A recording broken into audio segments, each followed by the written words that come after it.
What is up, guys? So today I have for the iPhone 17 Pro and the iPhone 16 Pro. Today I'm going to be comparing the different aspects of these two phones to see kind of, what's new on the 17 and whether or not you should switch from the 16, which, spoiler, I don't think you should be switching from the 16 Pro to the 17 Pro. But anyway, let's compare these phones and see which one is better.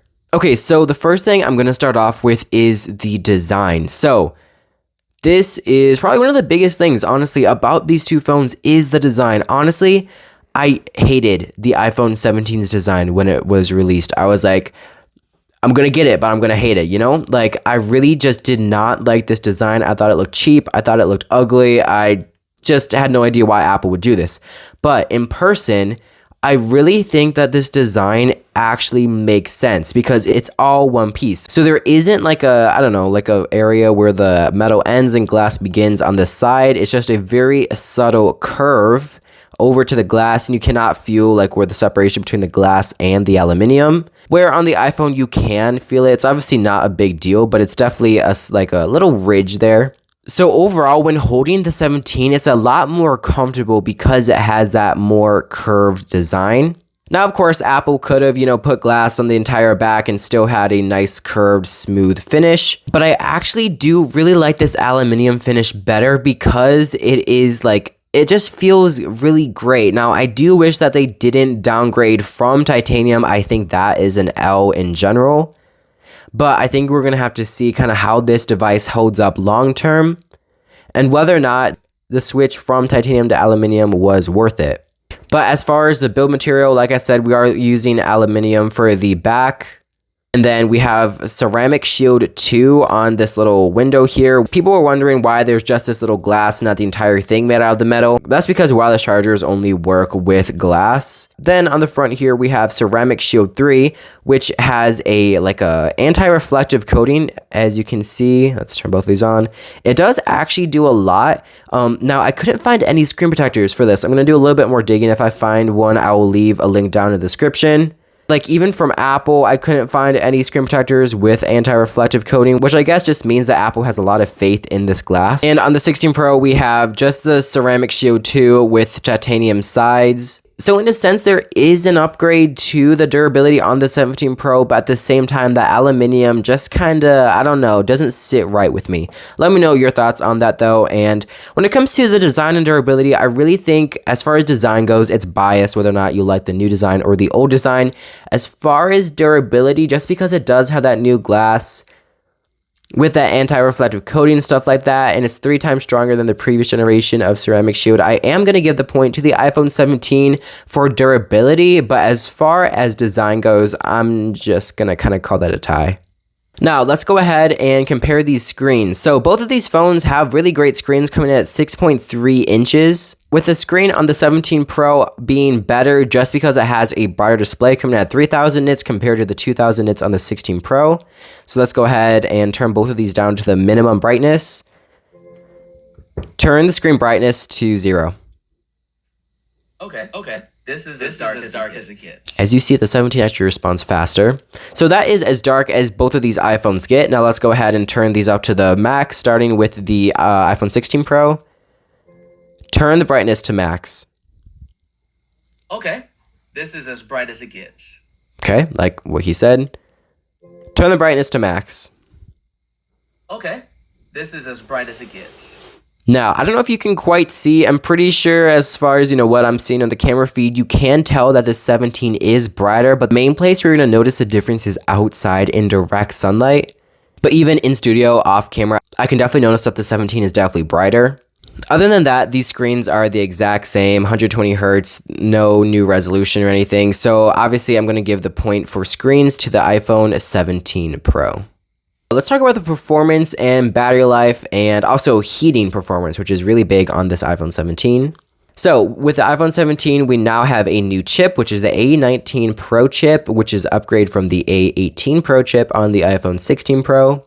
Now, really not much is going to be new to day-to-day tasks except for maybe, things loading faster. Definitely games will be loading faster, maybe apps, and just things that run a lot smoother. But where you're going to see the most difference is going to be in intensive gaming and editing. This new A19 Pro chip is really fast and has some really great power. Now, if you know me, I don't know, all the specs about all the different processors and what they mean. But if you want a good review on that, I'll leave some YouTubers linked down in the description. But let's go ahead and check out some of the AI tasks. So like, as you saw, Siri responded faster on the iPhone 17 Pro than the 16. Let's try that again. Turn brightness to 50%. Okay. I made the screen darker. I don't know why it's talking first, but let's try another thing. Can you turn volume to 50%? Okay. Media volume changed to 50%. Okay. Can you open the camera app to video mode? I can't find any TVs to open apps nearby. Okay, that's fine. Open camera. As you see, the iPhone 17 did load faster there. Open CapCut.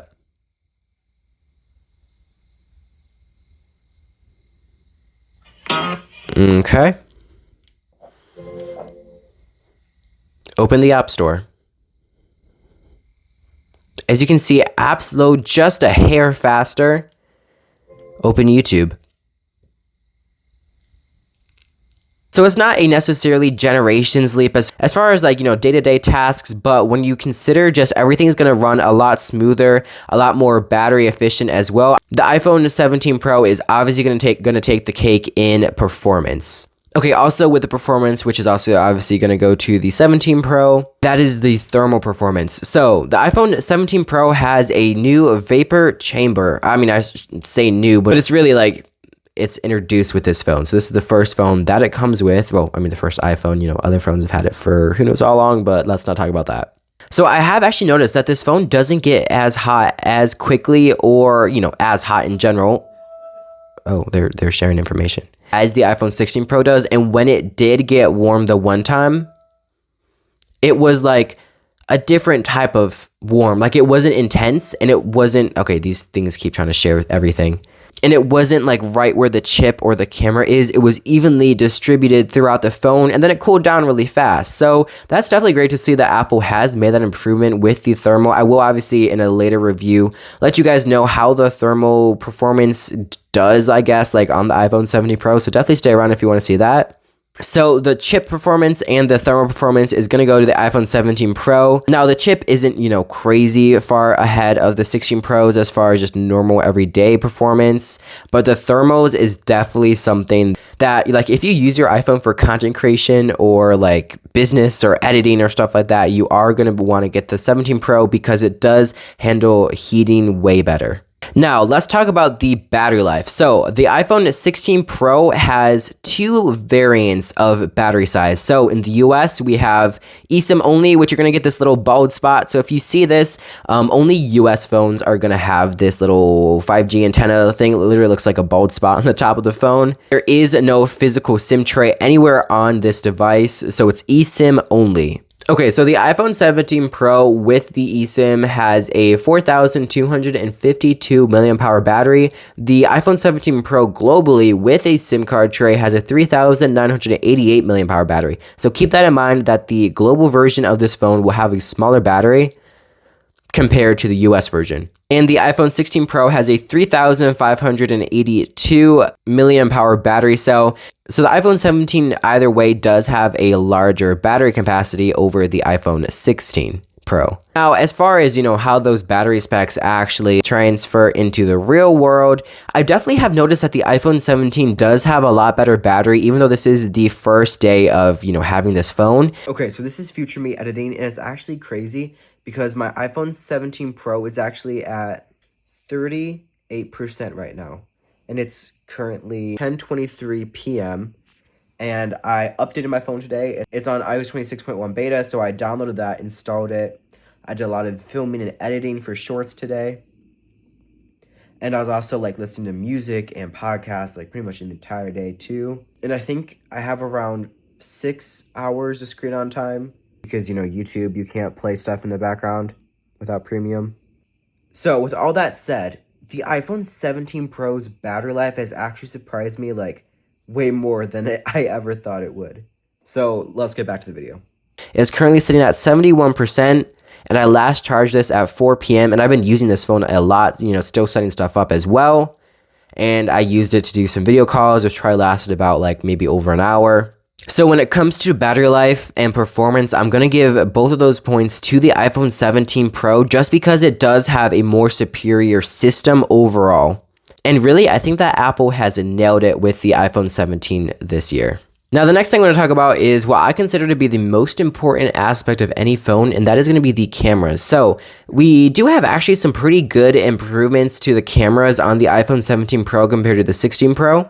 As far as now, we have 48 megapixel cameras all around. Instead of a 48 megapixel main and ultra wide and then a 12 megapixel 5x lens, we now have a 48 megapixel main lens, ultra wide, and a 48 megapixel 4x telephoto lens, which does sound like a downgrade from the 5x telephoto lens, but because it does have a higher megapixel count, I have noticed that it does operate better as far as I can tell than the previous telephoto lens on the iPhone 16 Pro. I'm going to be doing a camera test tomorrow to see how well the cameras hold up against each other. So if you want to see that, definitely subscribe. But if you ask me, the biggest upgrade is going to be to the selfie camera on the iPhone 17 Pro. Now, the iPhone 17 Pro now uses a 18 megapixel square selfie camera sensor, which now gives you a center stage feature, which I think is really cool. And you can also take landscape photos when your phone is in portrait mode, which I think is so cool. And also the camera looks so good.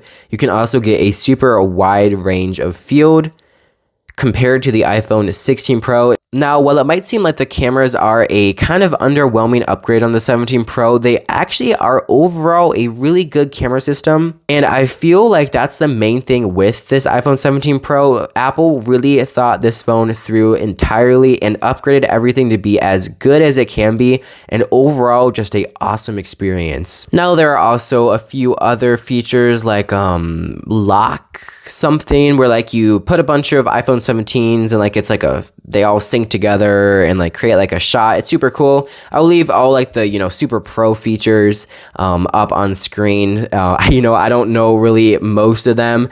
I'd mostly focus on just like basic features, as in the features that everybody's going to use on a day-to-day. So now that you've had a good look at those features, I'm going to show you guys some pictures that I've taken with both of these phones and just kind of show you guys how good these phones do when stacked next to each other.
Okay, here is the difference between the iPhone 16 Pro and the iPhone 17 Pro. Cameras are looking pretty good. The cool thing with the iPhone 17 Pro is you can turn the camera like in a horizontal mode when your phone is still like vertical, which is really cool. As you can see, the iPhone is still vertical and I'm still recording like landscape mode, which I think is super cool. Okay, so I'm going to give the camera point to the iPhone 17 Pro. I'm really happy with what Apple did with this iPhone 17. I really think that they just nailed it on the head with this one. Now, last thing I'm going to talk about before I wrap this up is the connectivity. So the iPhone 17 Pro has the new, I think it's like a C2 modem, which is a 5G modem that Apple made custom. So it's like custom Apple silicon. We now also have a antenna that wraps around the camera plateau, which I think is actually a great use of that space. And so far, I have actually noticed a lot better signal with this phone. And Mr. Who's the Boss also did a test on this and found some really great improvements. Okay, now, which phone should you actually pick up? Because now that the 17 Pro is out, the 16 Pro is going to be on sale, stuff like that, because it's, last generation. So, which one should you actually get? Now, okay, I'm obviously going to say the 17 Pro because, you know, spending a little bit more is going to get you a really great package because like I said, I feel like this is the phone where Apple like looked at everything and made it the best that it can be, like the cameras, the display, the software with iOS 26, it runs absolutely butter smooth on the new 17 Pro. And, you know, like the thermal performance, the chip, and everything is just so overall solid. I think it would be pretty hard to pass up this phone, especially if you go through like a carrier deal. Like T-Mobile has some trade-in deals. You can get this phone for like pretty much nothing. Now, you will be locked into a 2-year contract with them, just so you know. So it's not like you can leave whenever. But if you want to spend just a little bit extra money and get the 17 Pro, I really think that you really should because it's just such an overall great phone. If you have an iPhone 15 series or newer, I really don't think that you should be upgrading to the 17 Pro. Now, if you have an iPhone 15 and under, I would definitely recommend to get the base iPhone 17 because I really genuinely think that that is the best phone for anybody. But if you have an iPhone 15 Pro or newer, I really don't think you should be looking at the iPhone 17 series unless you want the Air. I really don't think that you really need anything that the iPhone 17 series has to offer. And if you did want to upgrade to a newer phone, I would probably say that iPhone 16 Pros are a good option for you because you get like the new features like Apple Intelligence, which you do have on the 15 Pros, and the camera control button, and just a few of the newer features like that. Overall, both of these phones are awesome phones. I really like them both. Obviously, I do like the iPhone 17 better than the 16 Pro. So, with that said, let me know down in the comments which one you like best, and I'll leave some links to where you can pick both of these phones up for yourself. Thank you so much for watching this video. If you liked it, it would mean a lot to me if you would consider subscribing to my channel, and I'll catch you in my next one, and I'll see you there. Bye, guys.